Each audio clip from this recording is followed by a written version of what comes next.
আকৌ এবাৰ স্বাগতম জনাইছোঁ মোৰ এই চেনেলটোলৈ। আজি আমি ট্ৰেডিঙত ছাকচেছ হ'বলৈ আমাৰ মাইণ্ডছেটটো কেনেকুৱা হ'ব লাগে তাৰ ওপৰত আলোচনা কৰিম। যিহেতু আপোনালোকে জানে ট্ৰেডিঙত হাই ৰিস্ক থাকে, সেয়ে আমাৰ সাইকোলজিটো বহুত ষ্ট্ৰং হোৱাটো অতি প্ৰয়োজন। প্ৰফিটেবল ট্ৰেডাৰ হ'বলৈ হ'লে আমি মেচিনৰ নিচিনা হ'ব লাগিব, য'ত লছ হওক বা প্ৰফিট আমাৰ ইম'শ্যনত একো ইম্পেক্ট পৰিব নালাগিব। আমি তেতিয়াহে ট্ৰেডিঙত ছাকচেছ হ'ব পাৰিম যেতিয়া আমাৰ ইম'শ্যনক আমি সম্পূৰ্ণৰূপে কণ্ট্ৰল কৰিব পাৰিম। সেয়ে ট্ৰেডিঙত প্ৰফিট হ'লেও বেছি হেপী হ'ব নালাগে আৰু লছ হ'লেও আপছেট হৈ থাকিব নালাগে।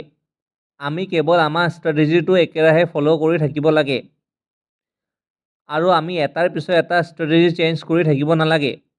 ট্ৰেডিঙত সকলো ষ্ট্ৰেটেজিয়ে কাম কৰে, কেৱল আমি আমাৰ সাইকোলজিটো ষ্ট্ৰং কৰি ৰাখিলে হ'ল। কিয়নো ট্ৰেডিঙত 80% কাম হৈছে সাইকোলজি আৰু ৰিস্ক মেনেজমেণ্টৰ, আৰু কেৱল 20%হে কাম হৈছে ষ্ট্ৰেটেজিৰ।